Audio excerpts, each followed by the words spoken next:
Guys, it is happening. Exactly what we talked about yesterday. The 49ers' likeliest solution to nickelback is that they're going to be playing Isaiah Oliver, the veteran there, on top of Isaiah Lenoir, the favorite, the top cover guy. Steve Wilks, 49ers defensive coordinator today, confirmed that plan. He volunteered the information on his own. By the way, I'm walking down 24th Street in the Mission. You guys see that little old Victorian house, Edwardian house, whatever you call it? It's the one right behind me. That tiny one, gray and white, that was my first apartment in San Francisco years ago.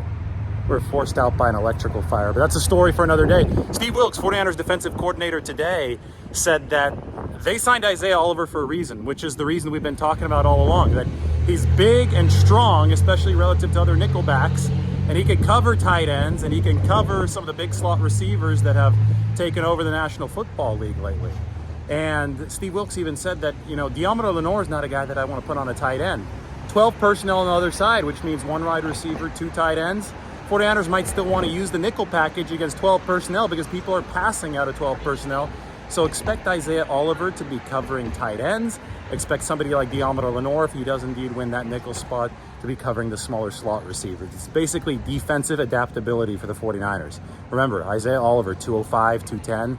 Former nickelbacks for the 49ers are like 185. K1 Williams, 5'9", 185. So use the shiftier, smaller, faster guys in coverage against the slots like Cooper Kupp,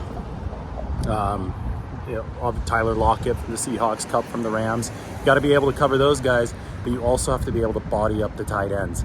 Steve Wilks says that the 49ers have the luxury of using multiple different body types because they are deep enough in the secondary. So the simplest solution, it might not be simple from a schematic standpoint and a substitution standpoint, but the simplest solution from a financial efficiency standpoint is going to be the one that the 49ers employ. And I wrote about it, so check out the article on The Athletic. It is linked in the description.